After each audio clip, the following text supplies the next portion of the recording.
ദൈവനാമം മഹത്വപ്പെടുമാറാകട്ടെ. സമാധാന സന്ദേശത്തിലൂടെ എന്നെ ശ്രദ്ധിക്കുന്ന എല്ലാ പ്രിയപ്പെട്ടവർക്കും വീണ്ടും വരുന്നവനായ ക്രിസ്തുയേശുവിന്റെ നാമത്തിൽ എൻ്റെ സ്നേഹമുണ്ട്. റോമലേഖനം 1-ാം അധ്യായം അതിൻ്റെ 20 മുതലുള്ള ഭാഗങ്ങളിൽ അവൻ്റെ നിത്യശക്തിയും ദിവ്യത്വവുമായി അവൻ്റെ അദൃശ്യ ലക്ഷണങ്ങൾ ലോക സൃഷ്ടി മുതൽ അവൻ്റെ പ്രവൃത്തികളാൽ ബുദ്ധിക്ക് തെളിവായി വെളിപ്പെട്ടു വരുന്നു, അവർക്ക് പ്രതിവാദമില്ലാതിരിക്കേണ്ടതിന് തന്നെ. റോമാലേഖനം പൗലോസ് എഴുതുമ്പോൾ സഭയോട് പറയുകയാണ്, അവൻ്റെ നിത്യശക്തിയും ദിവ്യത്വവുമായി ദൈവത്തിൻ്റെ അദൃശ്യ ലക്ഷണങ്ങൾ ലോക സൃഷ്ടി മുതൽ അവൻ്റെ പ്രവൃത്തികളാൽ.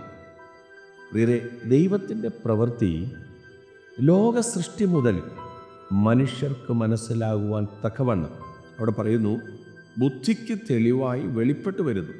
എന്തിനു വേണ്ടിയിട്ട്? ഒരു പ്രതിവാദമില്ലാതിരിക്കേണ്ടത്. നമുക്കറിയാം, ദൈവം ആദ്യം മുതൽ ദൈവം തൻ്റെ മക്കളെ നടത്തുന്ന ഒരു വഴി നമുക്ക് കാണാൻ പറ്റും. ഇസ്രായേൽ മക്കളെ ആകട്ടെ ദൈവം ഫറവോൻ്റെ കൊട്ടാരത്തിനകത്ത് നിന്ന് വിളിച്ചിറക്കി കനാനിലേക്ക് കൊണ്ടുവരുന്നൊരു യാത്രയിൽ ആ ഇസ്രായേൽ മക്കൾ വഴിയിൽ ഒത്തിരി പ്രതിസന്ധികളാൽ അവർ ഭാരപ്പെടുന്നുണ്ട്. 3 ദിവസത്തെ ഷൂർ മരുഭൂമി യാത്ര കഴിഞ്ഞ് അവർ എത്തുന്നത് മാറായിലാണ്.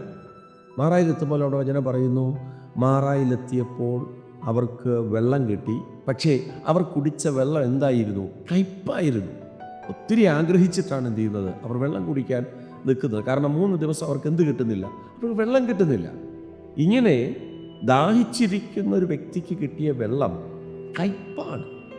എന്നാൽ അവിടെ നിന്നും ജനം മോശയ്ക്ക് നേരെ പിറുപിറുക്കുമ്പോൾ ദൈവം ചെയ്ത ഒരു പ്രവൃത്തി അവിടെ കാണാൻ പറ്റും. മോശയോട് ദൈവം പറയുന്നുണ്ട്, അടുത്ത് നിൽക്കുന്ന ഈ ഉറവയോടടുത്ത് നിൽക്കുന്ന ആ വൃക്ഷത്തിൻ്റെ കൊമ്പ് വെട്ടി വെള്ളത്തിലിടുക. മോശ അത് ചെയ്യുകയും അത് മധുരമായി തീരുകയും ഇസ്രായേൽ മക്കൾ മുഴുവൻ അത് കുടിക്കുകയും ചെയ്ത ഒരു ഭാഗം വിശുദ്ധ ബൈബിൾ നമ്മളെ പഠിപ്പിക്കുന്നു. അവർക്ക് പ്രതിവാദിക്കാൻ ഒന്നുമില്ലാതെ ഈ ദൈവം ജീവനുള്ള ദൈവമെന്ന് വിശുദ്ധ വേദപുസ്തകത്തിൽ ദൈവം ആദ്യം മുതൽ തെളിയിക്കുകയാണ്. വേറെ ഈ പുതിയ നിയമസഭയ്ക്കകത്ത് നിൽക്കുന്ന നമ്മൾ ഇതുപോലെ ഒത്തിരി പ്രതിസന്ധികൾക്കകത്ത് നിൽക്കുമ്പോൾ, ഒരുപാട് വേദനകൾ, ഒരുപാട് സന്തോഷങ്ങളൊക്കെ നമ്മൾ അനുഭവിക്കുമ്പോൾ ഒന്ന് മനസ്സിലാക്കുക, ഈ ദൈവം ജീവനുള്ള ദൈവമാണ്. ദൈവത്തിൻ്റെ നിത്യതയും ദിവ്യത്വവുമായി നമ്മുടെ ദൈവം നിത്യനായ ദൈവമാണ്. ദൈവം ആഗ്രഹിക്കുന്നത് നമ്മുടെ ജീവിതത്തിനകത്ത് പ്രവർത്തിപ്പാൻ ദൈവശക്തനാണ്. അതുകൊണ്ടാണ് പൗലോസ് റോമാ സഭയോട് പറയുന്നത്, അവർക്ക് പ്രതിവാദമില്ലാതിരിക്കേണ്ടതിന് തന്നെ. ഈ സന്ദേശം കേൾക്കുമ്പോൾ പ്രിയരെ, നടത്തുന്നൊരു ദൈവം. പലരും പറയാറുണ്ട്, ഞാൻ ദൈവത്തെ കണ്ടിട്ടില്ല, ദൈവം ആരാണെന്ന് അറിയത്തില്ല. ഇത് പറയുമ്പോൾ പോലും ദൈവം അവരെ നടത്തുക. ആ നടത്തുന്ന വഴിയിൽ നിന്നുകൊണ്ടാണ് പറയുന്നത്, എനിക്ക് ദൈവത്തെ അറിയാൻ പറ്റുന്നില്ല. ഓരോ സെക്കൻഡ് ബൈ സെക്കൻഡ് കർത്താവാണ് നമ്മളെ നടത്തുന്നത്.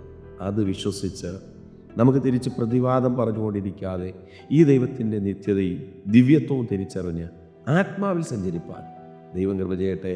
വിശ്വസിക്കുക, പ്രാർത്ഥിക്കുക. ദൈവം വിശ്വസ്തൻ. God bless U.